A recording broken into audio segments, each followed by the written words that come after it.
Time to talk about the lowly Empire Captain. I say lowly, more like humble. I mean, he is just a man after all, but he is quite the veteran, and not too expensive either for a decent melee hero. So this replay is from the Legendary Lord tournament. I've been playing as Balthazar Gelt.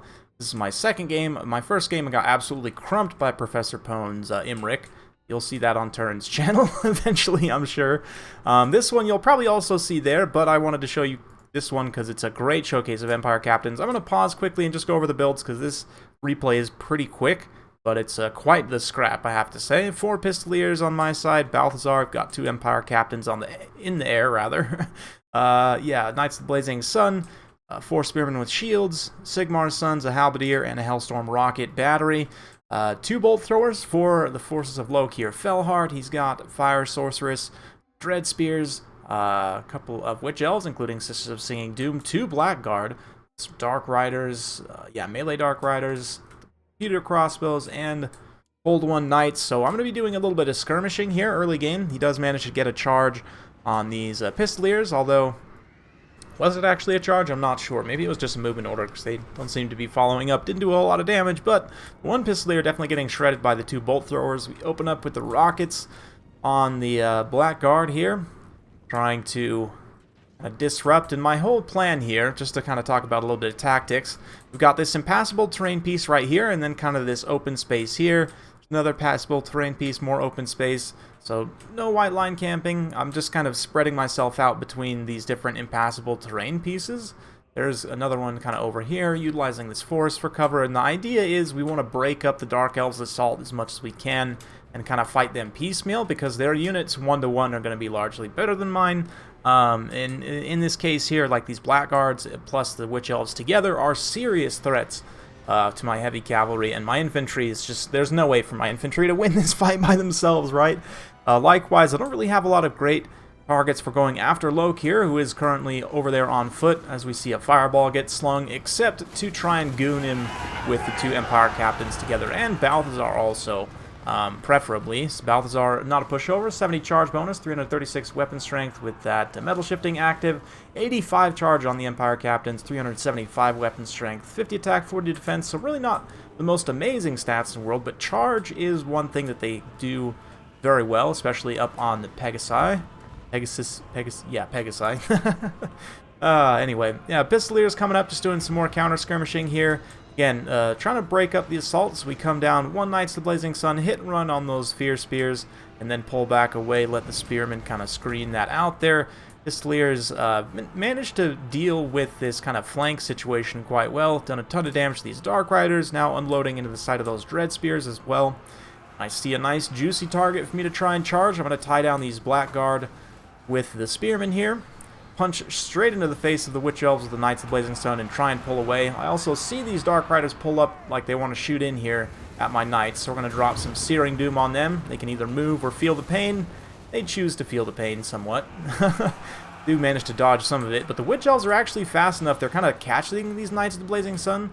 The Pistoliers come up and around position to try and blast. Meanwhile, 1 Empire Captain's drop down, try and keep these Dark Riders from really disrupting my Pistoliers too much. Try and keep them routed. Not doing a great job of it, but he's there. This Empire Captain, I'm thinking about charging Lokir right now, but I'm like, yeah, no, I better wait to make sure I have all my forces together. Really nice burning head from a Golden Eagle, my opponent who's playing the Dark Elves here, playing Lokir Felheart, but Blackguard of Nagaron, they pull away from that. They're going to try and come get at these Knights here, and he gets a nice collapse, but I counter collapse here. Plague of Rust upgraded, and those Blackguard, we can look at the health bar here. With the trees gone, just get absolutely walloped on the charge there. Sigmar's Sons also following up, only 40 armor on them with that Plague of Rust, but again, nice collapse here with the Sisters of Singing Doom and the Dark Riders. It is going to cost me that 1 Knight of Blazing Sun. This other one here got a nice rear charge, able to pull away, but the Goon is starting. We're going to go after this Sorceress Lore of Fire just to keep Lokir away from the infantry fights, because he's a pretty good infantry blender now. I just don't want him fighting like my Halberdiers and Spearmen. I need them to stick around as long as possible. Finally finishing off these Witch Elves with the Pistoliers and the other captain disrupting the Repeater Crossbows. Murderous Prowess currently active, and the Pistoliers are going to get dispatched to go try and finish off those Reaper Bolt Throwers, shut them down, now that I've got kind of a good mobility situation here. Knights of the Blazing Sun over on this side, also just supporting the infantry fights, but yeah, I had to pull this one out of there, and the other one, great job by Golden Eagle here, going to chase them off with these Dark Riders, so they can't come back and affect the battle. Nice Burning Head, too, just keeps wrecking my infantry units. But here it is, the Plague of Rust, and the two Empire Captains dive in. They're going to now go with Balthazar 3v1.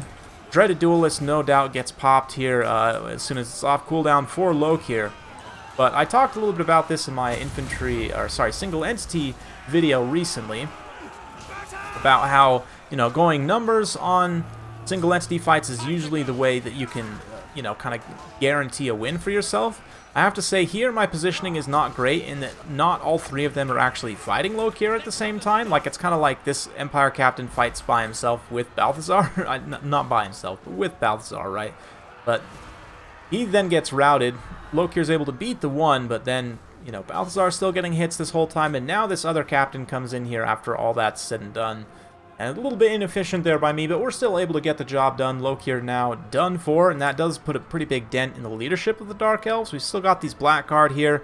Another great collapse. Knights of the Blazing Sun getting enraged by the Sisters of Singing Doom, dragged down by those Blackguards, so it's definitely been punishing my Cav play. The balance of power kind of wildly swinging back and forth as different things happen. Nice Burning Head to try and bail out Lokir, but the Captain, of course, going to be able to keep him routed off. Likewise, Balthazar pops out and goes after that Sorceress, going to finish her off as well. So just tying up the leadership units here.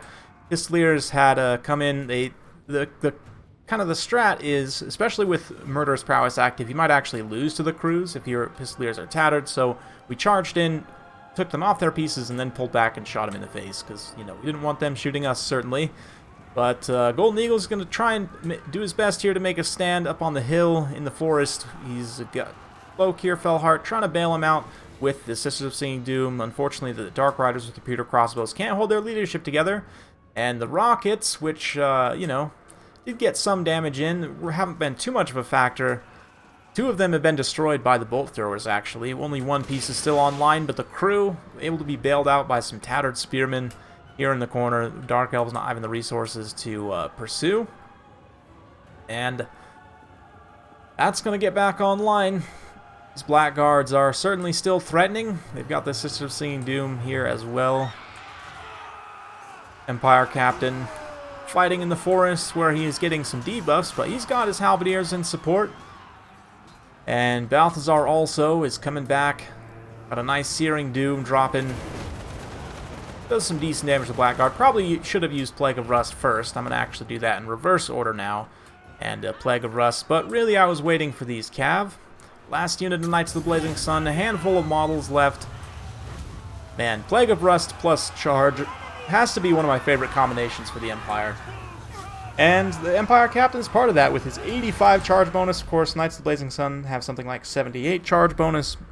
The Empire is definitely a faction that charge bonus is a stat that you need to be aware of. And the Empire Captains, at least on the Pegasus, are definitely kind of key figures in that, right? Very cheap and cost effective. We'll look at their costs in just a minute. But especially with Balthazar synergizing, this is kind of a classic combination that you would occasionally see, and I think with the new kind of quote-unquote Footlord meta,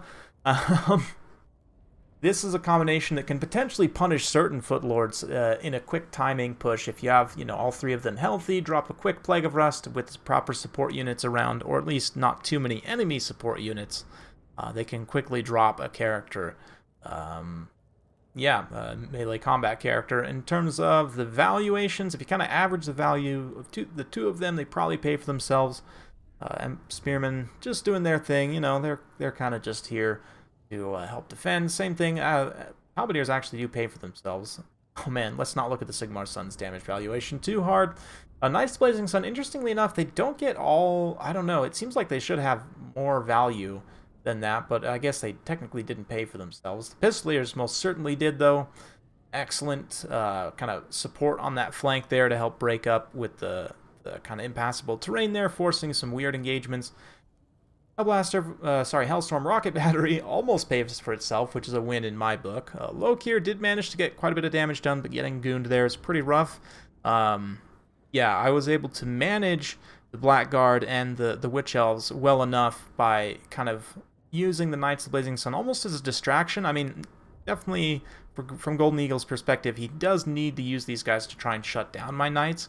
Then that kind of opened up Lokir because they were in other areas dealing with, those imminent threats. I was able to then drop on him without being worried about getting, dragged down and enraged into this anti-large death box, right? So just kind of pulling them apart was pretty key there. Great Dark Rider play, though. Had some really nice collapses and chasing routing units and so on. Excellent value there. The Cold One Knights are actually interesting. Me, personally, this is just my own playstyle. I would actually cut these guys and go with 2 more Dark Riders just for more numbers. And I like the flexibility of the Light Cavalry, even though they're not nearly as tanky. These guys aren't really super tanky either when you actually think about it. But Repeater Crossbow's doing a great job. The Bolt Thrower is also almost cost-effective in just taking out my Rocket Battery, but also did some okay damage to the Pistoliers and so on. So pretty good stuff there. I have to say it was actually a very close battle. There were a few points I was not sure when my Knights were getting collapsed, especially. I was like, I don't know about this.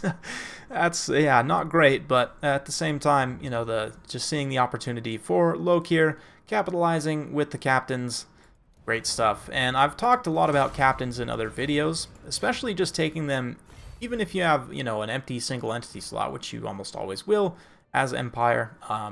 Just taking one of these guys, if you have an empty hero slot, just with nothing even, as basically a single entity swordsman, but 50 points less. You can also bring Hold the Line, which is an awesome ability in my opinion. +4 leadership is pretty good, but +5 melee defense in particular is great. 40 meter, constant AoE, puts him at 500 points, and helps support a unit. For example, you stack these two together, Sigmar Sons and Empire Captain, they kind of become like an elite infantry unit together. You add up their cost and their kind of combat prowess and everything.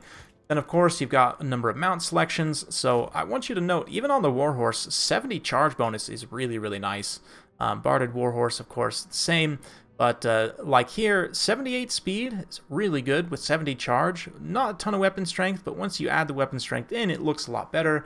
Again, with Hold the Line, 45 melee defense instead of 40, and just only 700 points is really, really not bad. It's kind of like cheap, again, single entity Shock Cavalry all in one. Pegasus does put him up to 975 with Hold the Line. Without, it's only 825. Of course, 550 for the Warhorse without, which is really nice. Also very cost effective. But the Pegasus, especially in a matchup where, even if you're only going to be facing like 1 or 2 air single entities, you can potentially manage them with Balthazar and the 2 captains. Or even just in a regular build, if you have whatever typical Karl Franz, or maybe you have like a Volkmar build, whatever.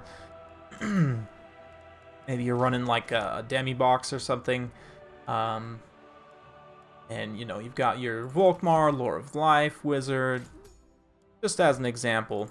And you could take another Warrior Priest or a Witch Hunter in this 3rd hero slot, but let's say, especially if you're going triple demis, you really want to like maximize your value there, right? So you could even just say, okay, it's just to help my infantry line a little bit extra here, I'm going to take this guy as a single entity infantry unit and just have him be there, right? And it's super cheap, and because he's so cheap, it's very easy for him to pay for himself, right? So just something to be aware of. I'm a huge fan of the Empire Captain. Just cheap heroes in general are, especially in the meta right now, very, very good. And you should always remember to bring them if you have slots. So there you go. Hopefully you guys enjoyed. If you like this sort of content, be sure to like, subscribe, hit that bell notification. Every time I upload, you'll be notified. Thanks again. See you next time.